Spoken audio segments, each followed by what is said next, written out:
to U of H, and this isomorphism is independent of the choice of X because of the conjugacy theorem. So we have homomorphism of Z of G into analog algebra of the abstract Cartan.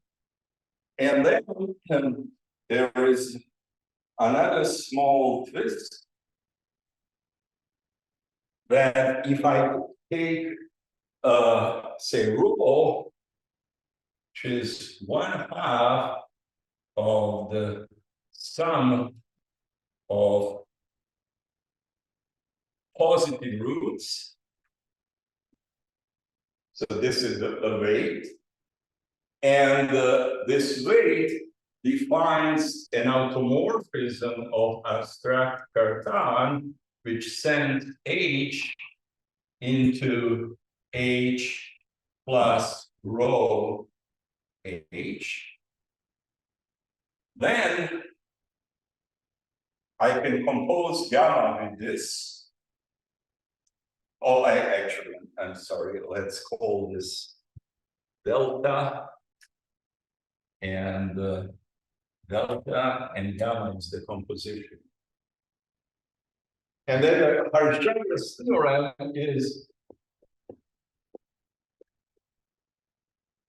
is that gamma from Z of G into abstract Cartan U of H is an isomorphism to the Weil group invariants here.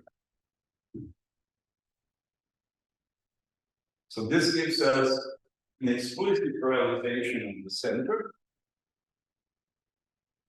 I mean, Weil group acts on H star and by dual action with H, so it acts by automorphisms on U of H, and it gets something that's isomorphic to the Z of G.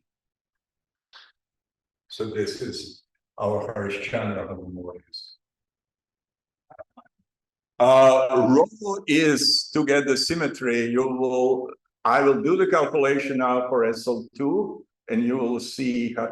I mean, rho makes our life miserable on one hand. On the other hand, otherwise it would be out of business. All the results would be trivial. Rho is it's a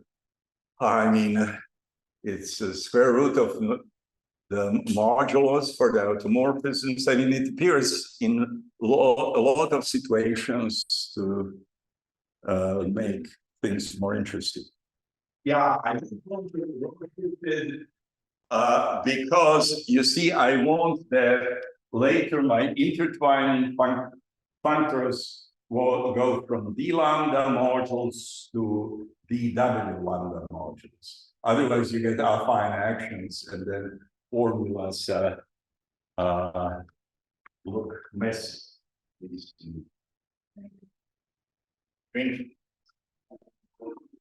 So this is just a standard action of W, not the affine action. What's the difference between about between C and H? C is a Cartan subalgebra, and the point is that C is naturally isomorphic to the abstract Cartan subalgebra, and so this can be done for any point in flag variety and for any C in the corresponding Borel. But the point is that the final composition is independent of the base point. This is this point we discussed last time, that it's important to have everything independent with respect to base point. Okay, so now if we know this, then we know that maximal ideals here are parameterized by the orbits of the Weil group. Basically, for any lambda, we take a maximal ideal in U of H which is just all the elements annihilated by lambda, and then we intersect this with the Weil group invariance, and this gives us a maximal idea there, and any element of the Weil group orbit of lambda determines the same maximal ideal. So max of Z of G is, say, H star modulo W. And if I take my lambda and denote by theta, lowercase theta W, or with of lambda, then this gives me I theta in max of Z of G. And I can look at U theta, which is U of G, quotient out by I theta U of G. And then the theorem you're going to prove that global sections of d lambda are isomorphic to U theta. And higher components vanish.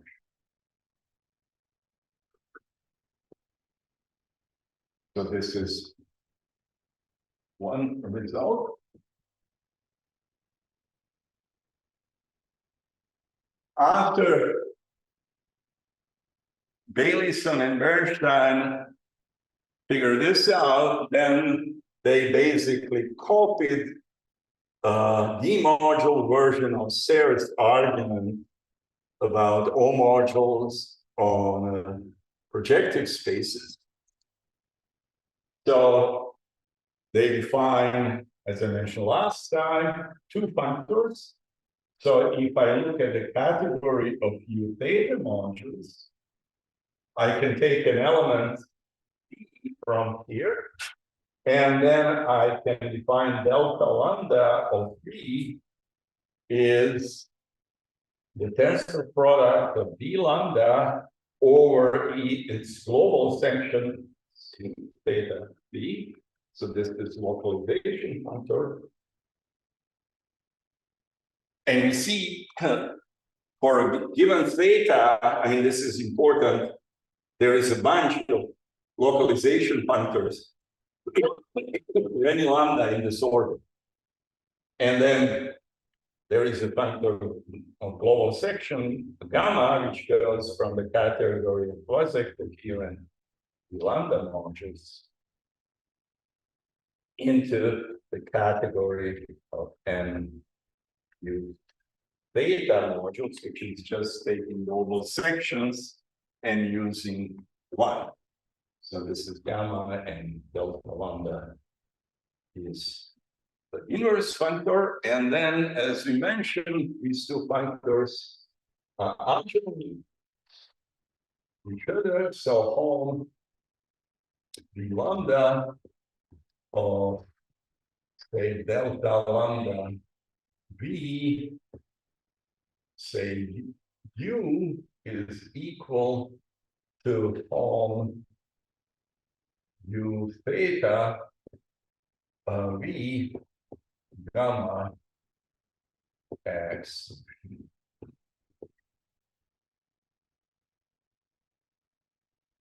Now, again, inspired by Serre's work, they proved the following result. Oh, yeah, no, before going there, I want to discuss this special case. So this is another exercise. So if I take the G is SL2C, then we had our Casimir, which generates the center, which we discussed last time. 1/2 h squared EF plus F E. And if I want to calculate Hart-Chandra homomorphism, I take N, which is just C times E. So this is the upper triangular Borel. And we define a homomorphism using this for this particular N. So this piece will disappear. And then I have to flip here to get the commutator. So I can write omega as 1/2 h squared, h squared minus h plus 2 EF. And this is in N UG in this case. So our omega goes to this element under this projection delta. And now if I rewrite this, now you will see the point of the rotation. This is 1/2 h minus 1 squared minus 1. So rho on h is equal to 1. So if I do this automorphism, then we see that gamma of omega is 1/2 h squared minus 1. So you see that the center goes to polynomials in h squared. And the wild group says h in minus h. So this is exactly Hart-Chandra's theorem. So this is why we need the Roche.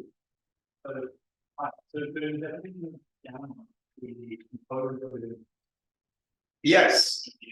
So this is sending h in h plus 1. And this gives me this thing. Okay, now we have done with Hart-Chandra. And I want to state the first, if when I apply dual root lambda, this is not a positive integer for any alpha positive root. So it's some kind of infinity condition. If this is the case, then the theorem is if lambda is anti-dominant, and this one is okay, then HP XV, so cohomology of any d lambda modulo d vanishes in, in degrees, higher degrees for any v in N and QC d lambda. So this is the degree very hard. okay. Sorry, I was just thinking about switching the pen to something more readable. So basically, the consequence of this is that gamma from MQC d lambda into M U theta is exact for lambda anti-dominant. So this is equivalent to this. I mean, this theorem is an analog of Cartan's theorem A or Serre's for in analytic category and Serre's theorem A in a category of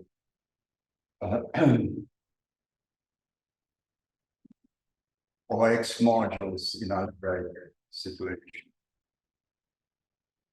So what can we conclude from this?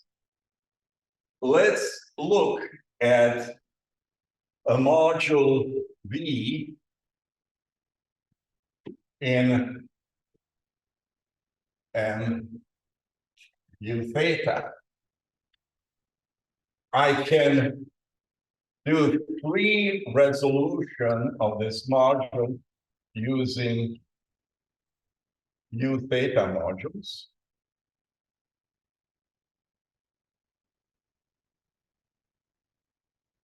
Now, I can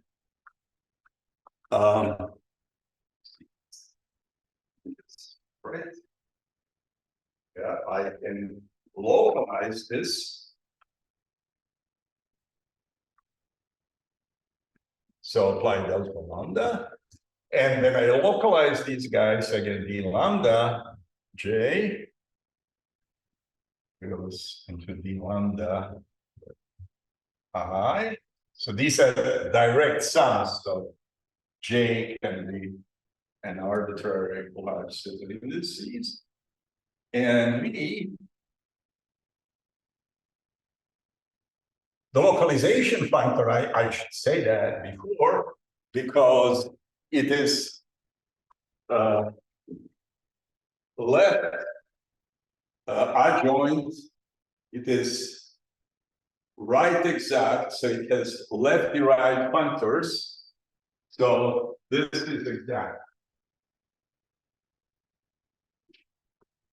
And now, if we have theorem A, then if I take global sections of this by statement one, I get that this is U j theta into U I theta, and this goes into gamma x.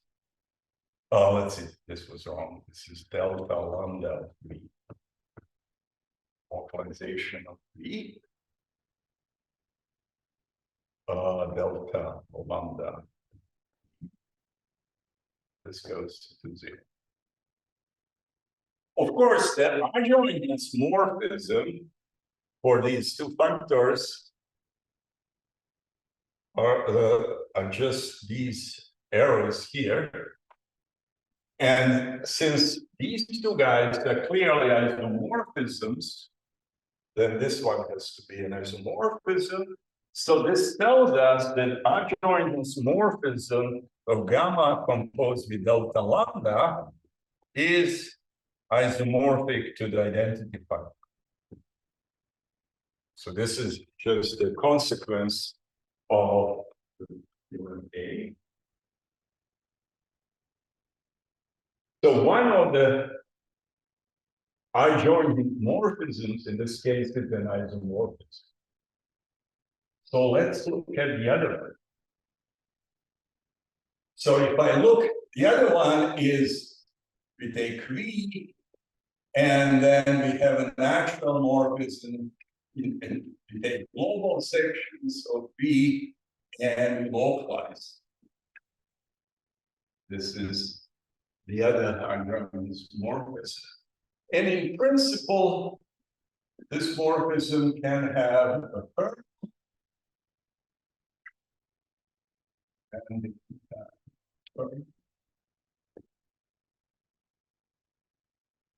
here.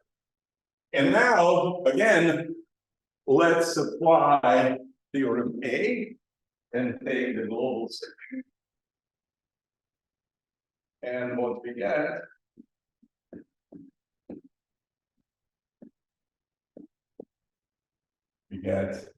global sections of K, global sections of the localization of the global sections of V. Global sections of V into global sections of C, and this goes to 0. Now, if you use this observation, we know that this composition is the identity. So this is an identity map. This is an isomorphism. And therefore, the conclusion from the short exact sequence that K and C have no global sections. So we get the first form, if you want, of localization theorem, which is important to keep in mind, that if I look at MQC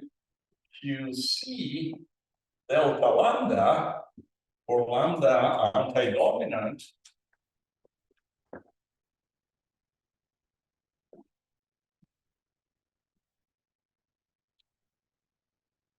then inside this category, I mean, gamma is exact. So definitely, if I take all objects with global sections equal to 0, this subcategory is closed under subs, quotients, and extensions. And then there is this, so let's denote by some fancy Q, the lambda modules with gamma equal to 0. So basically all cohomologies vanish. Cohomology doesn't see those modules. You can hold the quotient category, and this is equivalent to M theta. So this is the first form of this equivalence of categories, and it is really important to think about this because the theorem said that Q is trivial, lambda is regular. We are going to discuss in a moment this and prove after the break. But also, interesting representation theory happens in the cases where lambda is singular. These are the most interesting cases, and they're related to non-triviality in this case. If you look at, say, our discussions of SL2, then observe that Borel-Weil and say Borel-Weil-Bott in this case tell you that so homogeneous line bundles, the sections are these Serre sheaves,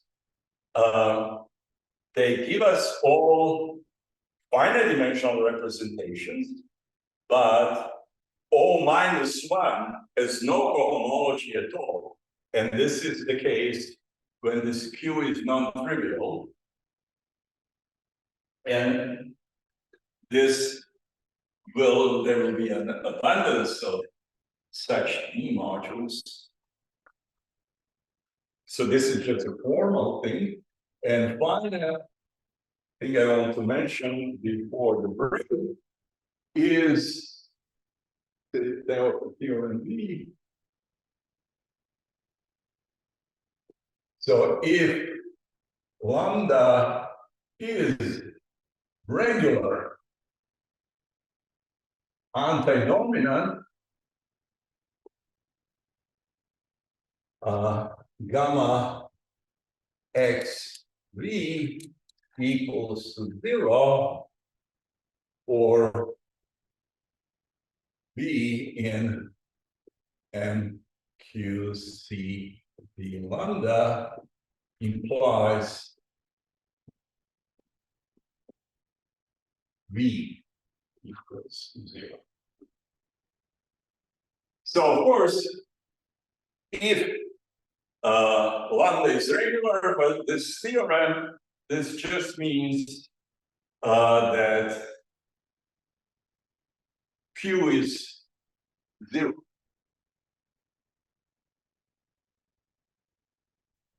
And there's nothing in Q. So basically we get equivalence and categories. So lambda regular and antidominant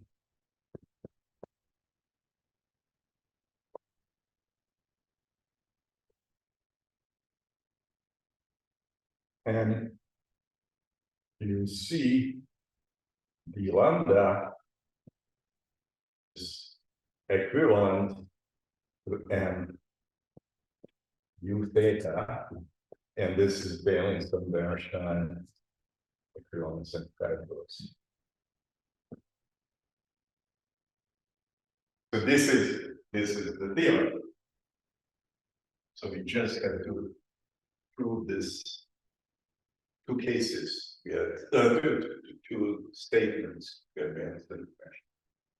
Yeah. So there's a row here, right? So like, for instance, the principal block corresponds to minus rho. I mean, yes, this is say in the case of SO2, this row shift is O to get O minus 1, although the singular lambda is 0. So O minus 1 there actually corresponds. Yeah. And this basically makes our life miserable dealing with rows. Bernstein once told me, oh, when you were assume that the rho is 0. And when you get the theorem, then you fix rho even in the right place. And often, I mean, the sign issue is a big trouble. I mean, you get some wrong sign, it's so hard to figure out where you're making a mistake in choosing your routes. Did everyone have to be regular? What? Did everyone have to be regular? I didn't know what regular means. I'm sorry. This is my fault. I didn't look at my note. So regular means that alpha check lambda is non-zero for all alpha and sigma. So that there are no roots which kills lambda. Just for people are familiar, the same as having a trivial stabilizer. The shifted, or just the normal power. So Dragan, what's the thing? Well, we've shown that it's enough for Theorem and for me. Yeah. So we haven't said anything about how it's. Yeah, I will. You see, I will start after the break. I will start discussing the proof. And the reason why I skip for a moment construction of d lambda is because I wanted to get to the proof as soon as possible, because you will see that the proof is just messing around with the same argument as in the proof for elevator. You see, there are two statements which kind of philosophically imply this. And this is Serre proves that if you take a coherent sheet on projective space, so say Lagrange, and if you twist it by the powers of very ample line bundle, then you will kill higher homology, and you will get your sheet to be generated by global section. So in some sense, asymptotically, these theorems should be true. But of course, how you prove it using this splitting idea under the action center, which allows you to go back.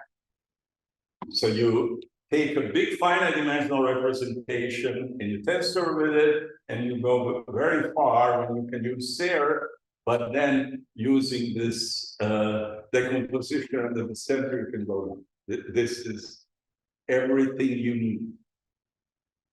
And I will do the proof by just drawing some pictures, a kind of cheating, because the actual proof involves some Weil group combinatorics, and it is in my localization notes in my web, and I will send it to Chris so to put it in the web page. So if you want to see the details are extremely elementary but tedious. If I would try to do it on the board, I would make a mess. But it's just playing with combinatorics of Weil groups and these definitions of anti-dominance. It's just made up so that this proof works.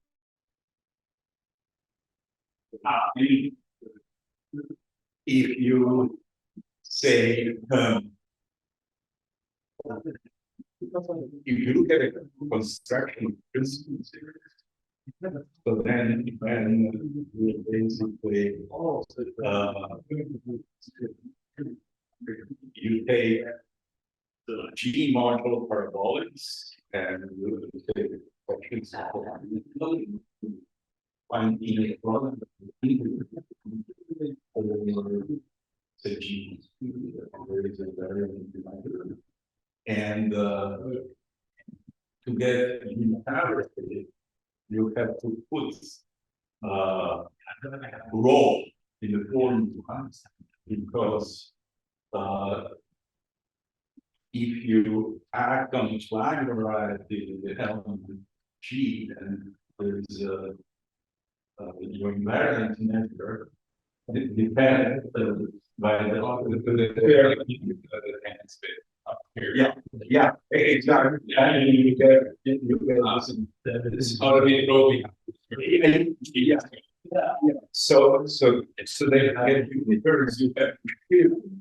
You don't take say imaginary character to this representation, fitted by rho. The same thing is.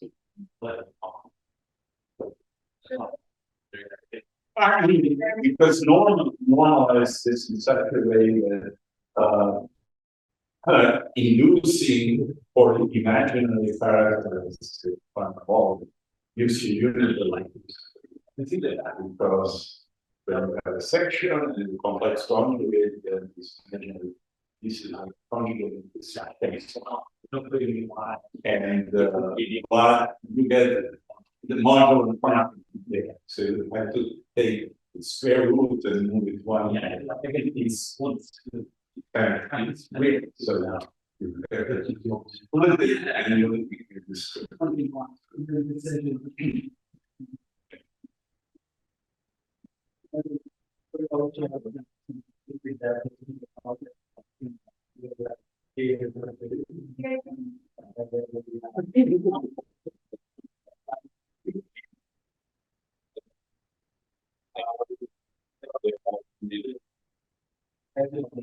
This is a good question that I would say.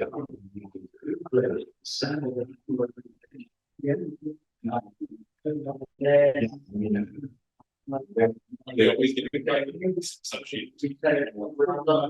Okay.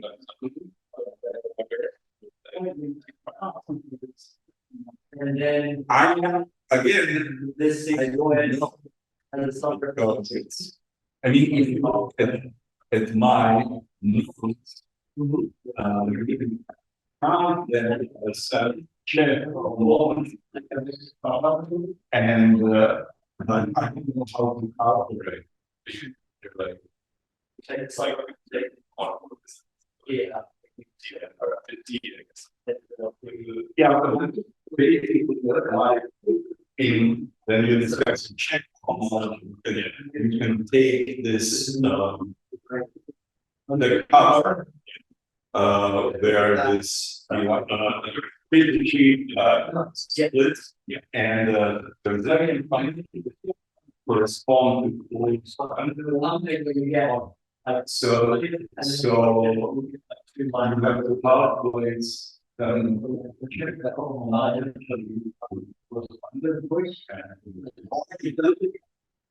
but this is the very, like, then I assume that in.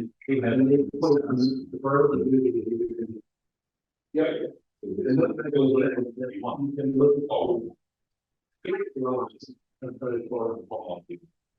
Right. This is one of the things. So like if you take a particular URL and act on D1 with this, you're gonna get the one. So the point in D1, we get that new URL. Yep. And then about that point, Yeah, this is. what you're doing, I'll read through that. I mean, I thought about more. I have lost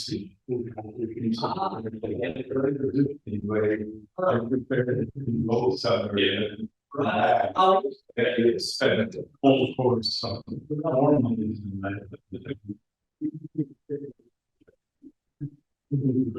like if you want that. So, start again.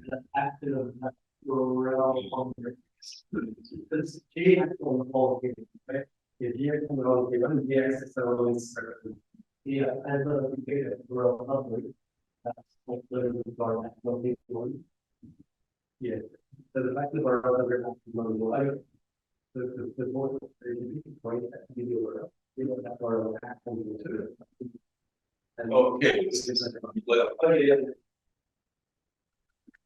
Any questions about this before all is gone?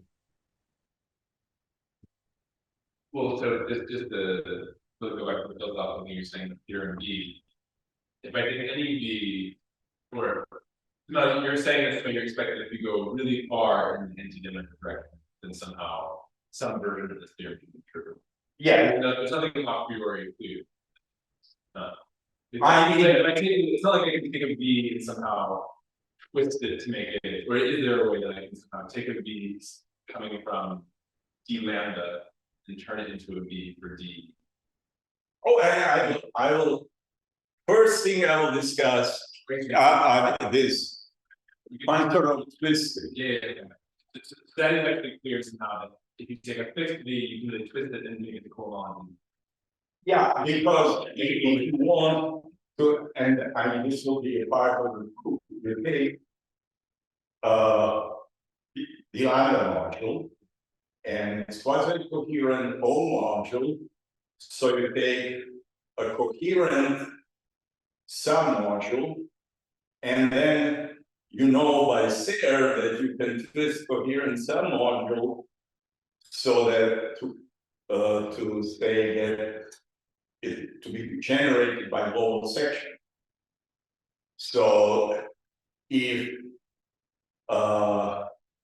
it is non-zero, then it must have a non-zero global section. So the big model has to have non-zero global section. The question is, I can go back. Yeah.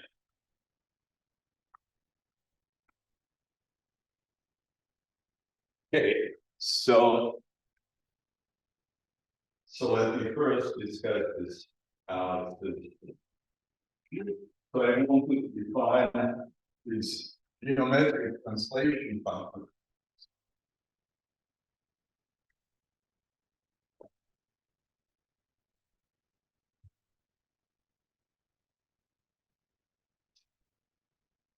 So let's take B in M QC d lambda. And let's take nu to be a weight in an abstract root system. Then we discussed last time that we can attach to nu this sheaf of sections of homogeneous line bundle determined by nu. And we can define V nu to be the tensor product of O nu over OX with V. Now, an exercise is, so we have the following thing, which helps to understand what's going on. If you look at O nu tensor OX d lambda, so this is clearly a right d lambda modular. So on the other hand, I can consider differentiable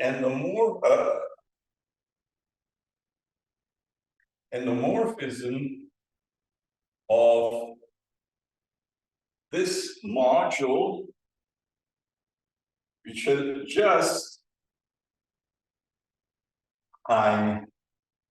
C endomorphisms of this module,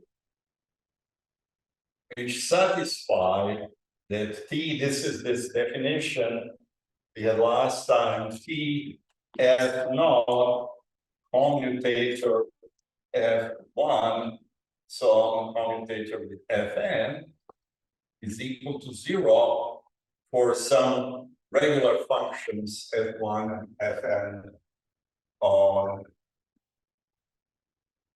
X. So this is if N exists, that this holds for all F's, then we call this the differential endomorphism of degree less than or equal to N. And one can prove that all differential endomorphisms which commute with the right d lambda module action are isomorphic to d lambda plus nu. So this gadget is left d lambda plus nu module. So this is another technical exercise, the best during your office late at night. And this tells us that this guy is a bimodule. And therefore, I can look at V nu and write it as O nu tensor or OX d lambda tensor over d lambda V, because these two guys cancel out. And now, since this is a bimodule, we see explicitly that this is d lambda plus nu module. So V into V nu is an exact functor from M d lambda into M d lambda plus nu, so quasi-coherent. And it's of course an equivalence of categories because you just twist back with O minus nu to get the quasi-inverse of this one. So you see that, I mean, this is related to the question that these categories of the lambda modules so are equivalent module of the weight lattice. So for example, this is what was kind of we discussed in the case of Borel veil that from the point of view of D modules, all the line bundles equivalent theory had a more general phenomenon. So this is the first remark that this translation functors exist, and they do not see, of course, chambers because there is no cohomology. So cohomology then gets chambers involved. So now, maybe by saying this is very different to kind of like one because you know they're going. yes, but in a way they are related. So at some point we have to discuss that. I mean, under some conditions on lambda, this would be the same thing. And actually all these proofs are inspired by the say classical tensor, like Janssen's work and Shapovalov in the Soviet Union. So of course, Walden learns from his mathematical data. Okay, so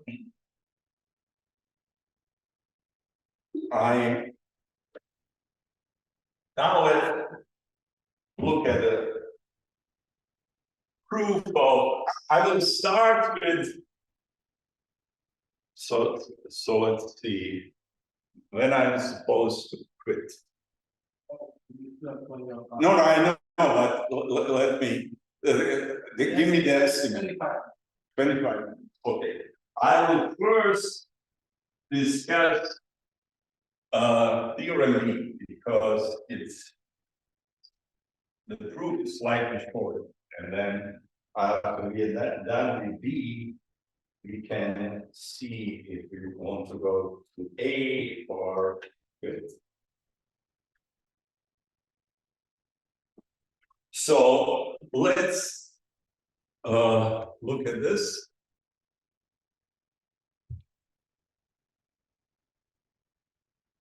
So let's take V in the category NQC lambda, V lambda. And if I have a finite dimensional representation F, say irreducible of G, then I can look at this as we did last time. F is OX tensor over C with F, and we have a natural filtration of this. And in the proof of Borel-Weil law, we basically observed that if we filter this, and remember how we filtered this, we took a point in a flag variety, X. At that point, the stabilizer is corresponding Borel. That Borel acts on F. It's solvable algebra, so by Leibniz theorem, it's upper triangular, and we know that on the diagonal we have the weights, and the top weight is the highest weight, the lowest weight is lowest weight, And we observe that if I can tensor this with V, and then if I look at the corresponding filtration given by filtration on F, then we observe that the graded module is a direct sum of V news. Nu goes over the weights of F. Agree? So this is exactly the generalization of the discussion for Borel vector. Then there V was actually the OX, and now we are just plugging in the same module, and this is obtained by twisting by a line bundle. So these are various translates of the geometric translates. So now this is the how one should think about this. Let me try to draw a picture. I mean, somebody last time has mentioned that somebody draw a great picture, something. So I feel bad because my picture will definitely be bad. But say this is horrible. I want to draw root system A2, and so these are wild chambers.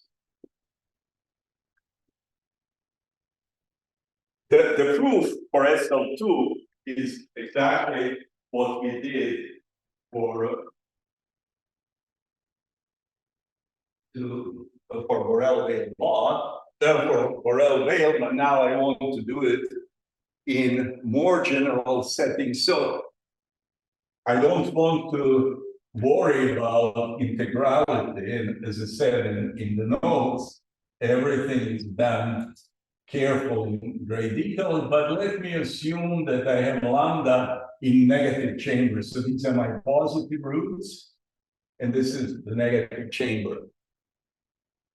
And then I tensor with finite dimensional representation. And what do I get? I get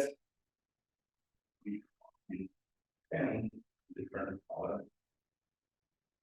My graded object is a direct sum of these shifts by weights. So I get something which looks like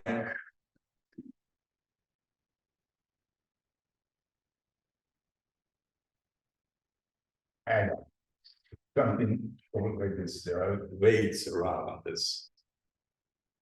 And then I think, although my picture is terrible, I think you will agree that if I shift by lowest weight, I'm say here, and this is the longest weight in this all possible weights appearing in graded object. So basically, the Weil group orbit of this weight doesn't contain any other weight in this direct sum. Does this look convincing? So I can apply the action of the center of the enveloping algebra, and by linear algebra, this guy, so this weight, its eigenspace, eigensheet splits from the rest. as Z of G mod. Agree? So now let's apply this observation.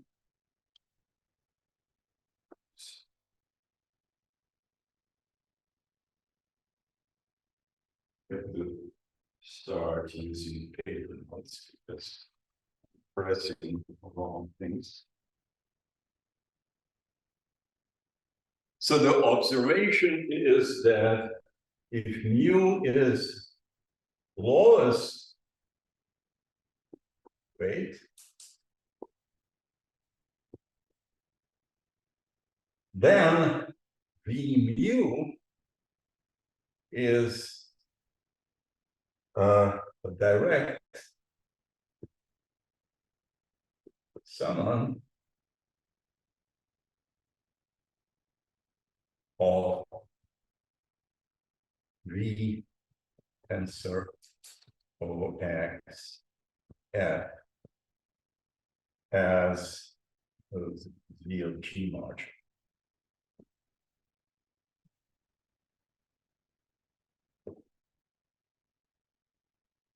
So now what we want to prove? We want to prove that theorem B. So assume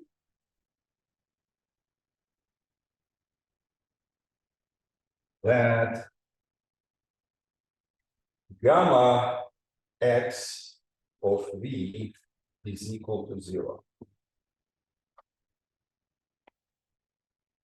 Here, I mean, of course, what I should emphasize in my picture, I assume that lambda is inside the chamber, so lambda is antidominant and regular.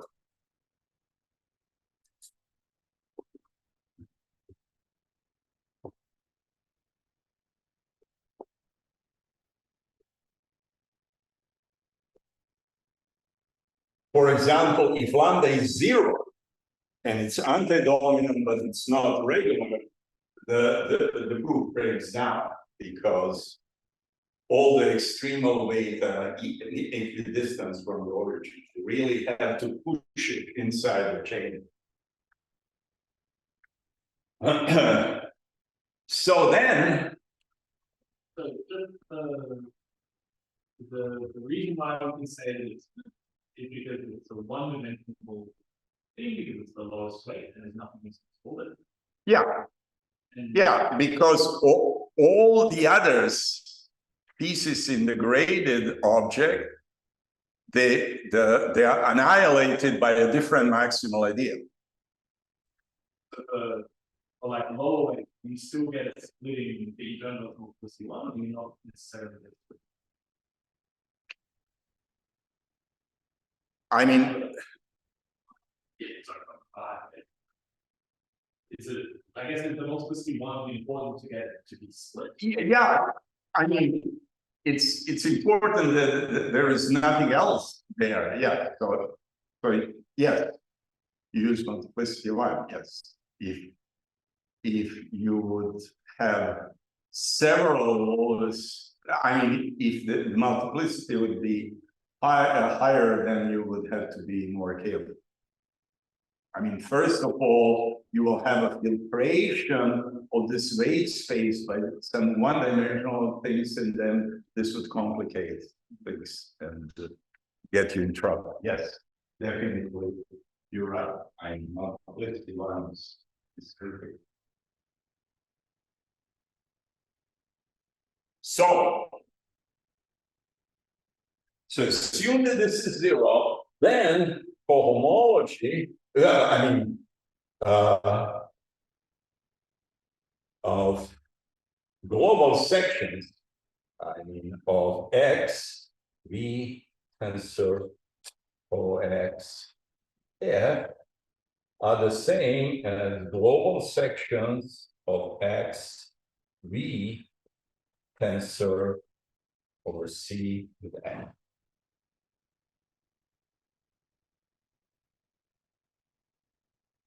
So this is 0. Now, this guy splits, and in two pieces, one of them is V mu. So the global sections sum global sections of these two pieces. So, and since global sections is 0, the conclusion is that gamma x v mu is equal to 0. Now, let's take C inside V, which is coherent OX function. Then from now we involve Sarah, if you twist this by a weight inside the negative chamber, sufficiently large weight inside negative chamber, then so there exists mu such that C mu is generated by global sections.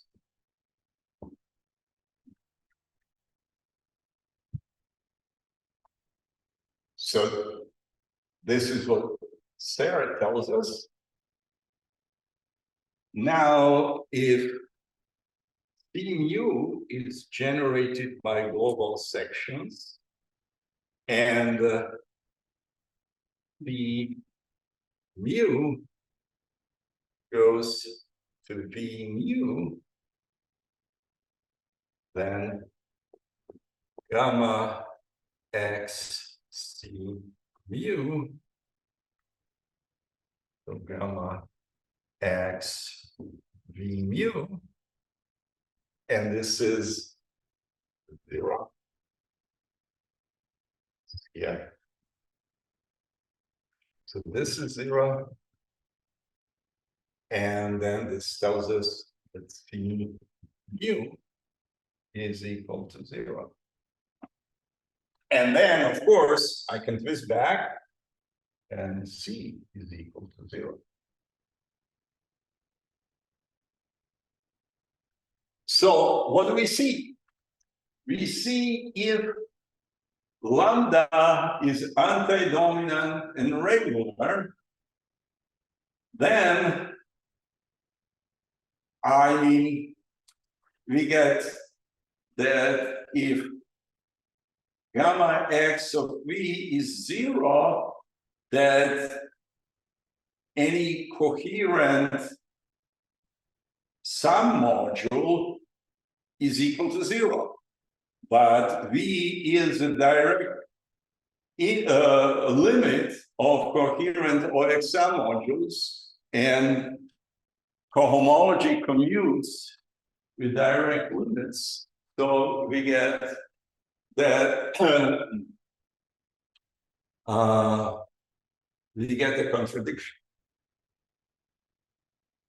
And this proves B. Now, we have to prove A, and let's see what is the times equation. B. Okay, so I think we can do it. Yeah, this N seems problematic. So the idea of the proof of theorem A is essentially the same, but just the tricks are slightly different. So what we have to, I mean, in this argument now, we use the part of Serre's theorem, which says that if you twist enough, then the coherent sheet will be generated by both sets. There is a counterpart of this that it also higher cohomology will vanish. And this is what we do to prove A.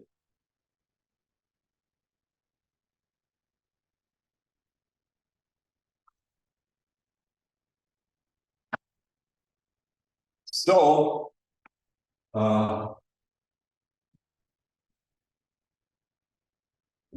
let me draw this picture.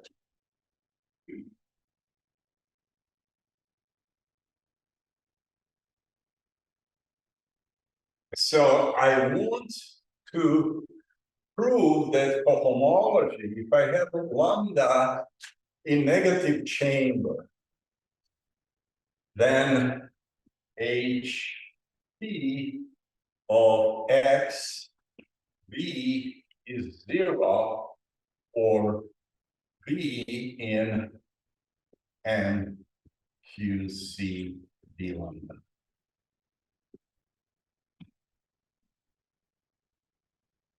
So how am I going to do this? So I take mu to be a dominant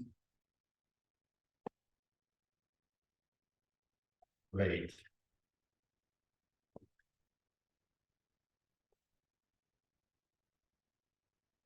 Then I can twist V by minus mu. And so minus mu is now anti-dominant, so I got somewhere here in lambda minus mu. Then I take F is an irreducible finite dimensional representation with highest weight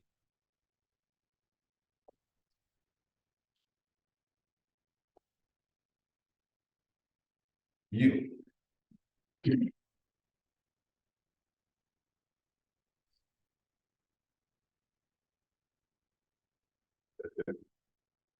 And look at corresponding F.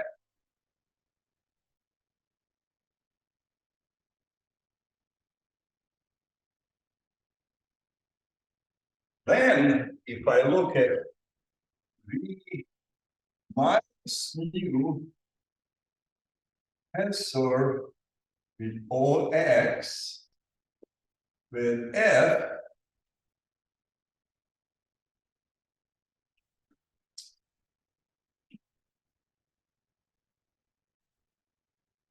remember this guy, the lowest piece of filtration is O corresponding to the highest weight. So this lowest piece of filtration, when this with the minus mu, gives me V. So there is a natural map V from V into this. Agree?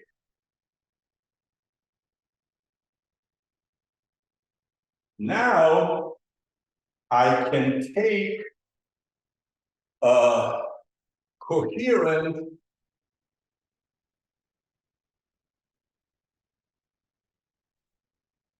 OX function.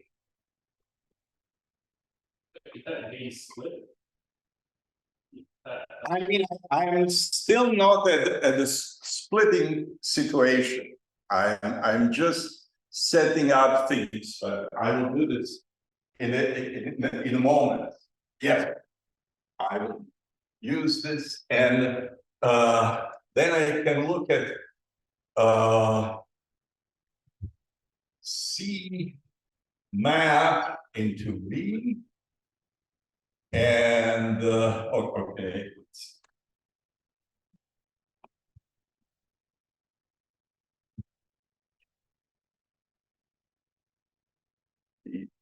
V. And by the same argument as before, this C maps into C minus mu OX F. And this goes in V minus mu X F, and here I have this M. And now we are doing what Chris suggested. And this is that if my mu is whatever I want, large, if you think about wave patterns, this lambda will be the shortest wave. So again, we will have the splitting, so this arrow will split. Now I can look at this diagram and look at and apply cohomology. And then if I look at this guy, I will get HP C minus mu tensor OX with F X. This is X E minus mu tensor over C with that.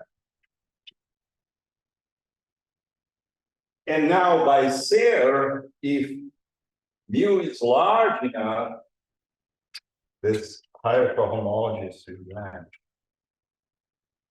So if I apply cohomology to this diagram, the cohomology for sufficiently large mu of this guy will vanish. So this composition will be zero. But since this splits, whatever this map is, this will also induce the zero map on cohomology of these guys. Now, so what do we conclude? That for any coherent OX module, if I look at morphisms in V, the higher cohomology maps vanish. Now use the fact that V, if it's quasi-coherent, is a direct limit of coherent OXM modules, and the fact that cohomology commutes with